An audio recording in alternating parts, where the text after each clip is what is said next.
Welcome, everyone. Welcome to the 5th meeting in this cyber seminar series, Critical Conversations, Why Integrative Earth and Environmental Science Might Define Your Future. This unique series was convened in collaboration with the Critical Zone RCN and the National Association of Geoscience Teachers, as well as Quasi. My name is Julia Masterman. I'm the Science Education and Outreach Coordinator for Quasi. Quasi is the consortium of universities for the advancement of hydrologic science incorporated. And our mission is to advance water science by strengthening interdisciplinary collaboration, providing critical infrastructure through our data services, and promoting education in water science at all levels through programs like Cyber Seminar Series. I'd encourage you to visit our website, sign up for our newsletter, or join our community Slack channel to learn more about what we do or to get involved. I'll add information on all of those in the chat in just a moment. Before we get started, a few logistical things. This main session is being recorded. You're welcome to turn on your video if you would prefer, but please note that by doing so, you're agreeing to appear in the recording that will be posted on the Quasi YouTube channel. Later in this session, we will be breaking out into breakout rooms. Those will not be recorded. And finally, this is a meeting and not a webinar. This is intentional, and we're looking forward to engaging with you during the breakout sessions. We ask that you be respectful to everyone in the meeting and remain muted until we are in the breakout rooms. Please ask any questions you may have via chat. If you do notice any unacceptable behavior, please use the chat to notify me, Julia Masterman, or one of the other hosts. This webinar is the 5th in the series of 6 that will be running through the end of this month.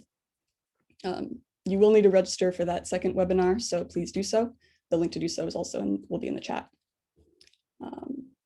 Spread the word about this series to peers and colleagues, share the link, and follow at @JoinCZ and @Quasi on Twitter. One more thing to note, since this is a session on careers in CZ Science, Quasi is hiring. I'll post the listing for that position in the chat in just a moment, but just a quick plug for that.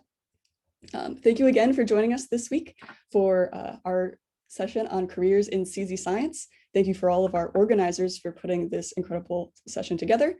And we look forward to the discussions in just a moment. And with that, I will pass it off to today's host, Holly Barnard. Thank you, Julia. And thank you to the Critical Zone RCN, focused on increasing inclusion and diversity in critical zone science. And before we all break out into breakout rooms, I also want to make sure I take a moment to thank all of our volunteer panelists today from a wide range of career perspectives that have agreed to come to share their insights and their career paths with you. So thank you so much. Everyone's volunteering their time, and I can't thank them enough for helping out. Sorry about the dogs in the background. Okay, so briefly, I know probably at this point, many of you are very familiar with what critical zone science is, but for any new participants, critical zone science is not, it hasn't reached the level of being completely familiar to the public or even to those of us who are in colleges and universities. So very quickly, the critical zone is where rock meets life, or very broadly from a physical perspective, from bedrock to treetops. So this is the thin veneer of the Earth that really supports life on Earth. And so it's important for a wide range of ecosystem and human services. So from agriculture to water quality and supply, ecosystem services, such as carbon sequestration to help mitigate climate change. It supports all of our biodiversity on Earth, from microbes to megafauna. But this is also the area of Earth that is most impacted by humans and is most degraded by humans. And we have a number of panelists whose careers also address the sort of environmental consequences of humans and how their career has been focused on that. So one of the things that I think can be challenging is, if you're not familiar with critical zone science, is thinking about, well, how does my subfield fit in? And so one of the things about critical zone science is it's highly interdisciplinary. And so you can see it covers a broad range of physical space. And because of that, it covers everything within the sort of earth science, environmental science, natural resource fields. And also broader than that, we can also think about engineering solutions to fight these human impacts. So I briefly wanted to just talk about my career path and think about career paths in critical zone science.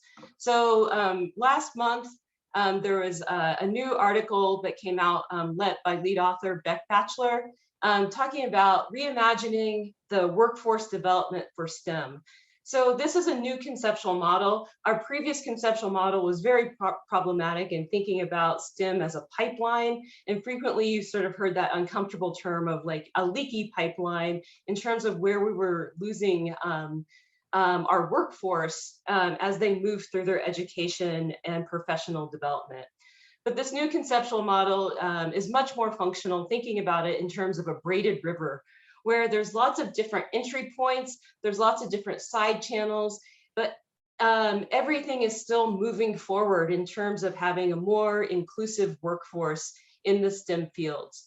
So I wanted to just briefly talk about how I fit into this new framework. So my pathway, covers many of these braided channels. So first of all, I identify as a first generation college student, a first generation graduate student, and the only person in my family to be in to have received a PhD and be in an academic career. That being said, I did not take a direct path to my academic career. I did attend a four-year college, but I also used community college to address classes where I felt like I needed a smaller classroom size in order to be successful. Also, it made it more financially possible for me to complete my four-year degree by using community college classes, especially during the summer. Before research experiences for undergraduates existed and the term REUs, I did have some professors that invited me to take part in research and work with their graduate students. So I was given an informal undergraduate research experience. Off to the side there, you see internships. I also applied for an internship as an undergraduate with the Trust for Public Lands, which gave me the ability to understand more how the nonprofit world functioned within environmental science. And then if a river could flow backwards, so I did get a master's degree, and then I took some time off and got some work experience. I worked for the Forest Service for a couple of years, and then I worked in environmental consulting for a couple of years before deciding to go back to graduate school. So I was like a salmon flight going upstream in this diagram back to my graduate program. So I went back, got my PhD, and then from there, I proceeded into an academic career. But folks frequently ask me about, how I chose to become a professor versus another type of, PhD research career. And the answer is quite simply like, this is the position that was open when I went on the job market. I was open to a lot of different possibilities. I was especially very interested in being a researcher within the federal government, within the Forest Service or the Environmental Protection Agency. But those weren't the opportunities that were open when I was looking for positions. So luckily, I had a great support network, which is the other thing I wanted to emphasize on this diagram, is that throughout this, my wandering channel, I had lots of different support structures. So for example, those undergraduate professors that offered me an opportunity to work in their lab, I'm still in contact with them. They're still providing support.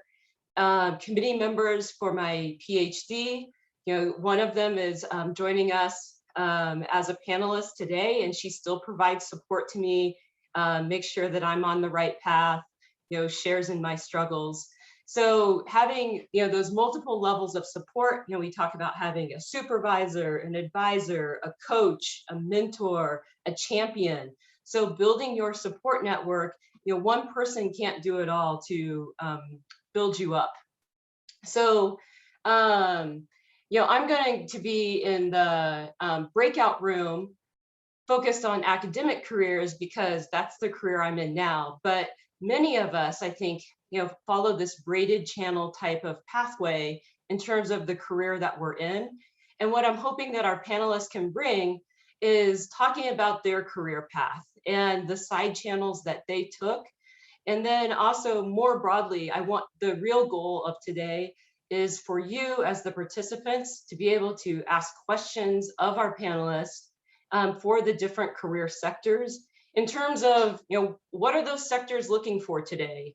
If you're looking to make a career change, maybe your undergraduate degree isn't in one of those many degrees that I listed on the first slide, but you've decided that earth science, environmental science, critical zone science is where your heart is. Like, how can you get your foot in the door?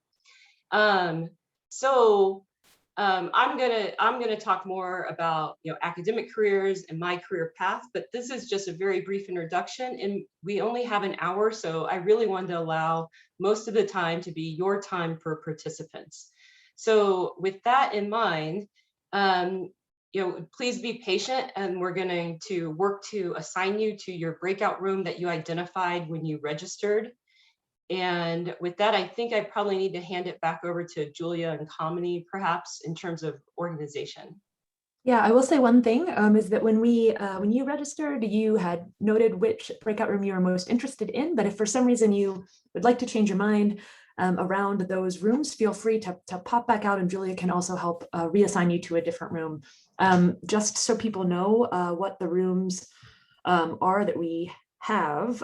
So there is one around academic careers, as Holly mentioned. We did a little bit of lumping, so I'm just going to try to make sure I have the right room. So Holly, let me know if I mix them up. But we have a room on U.S. Forest Service careers.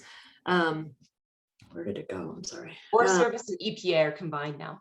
Oh, perfect. Thank you. The Forest Service and EPA, one on careers in environmental consulting and industry, and also environmental compliance and science support. We have representatives from the Nature Conservancy, a group from Earth Science careers in terms of education and outreach, another room that will be natural resource conservation and planning as well. So that will be what the rooms look like for today.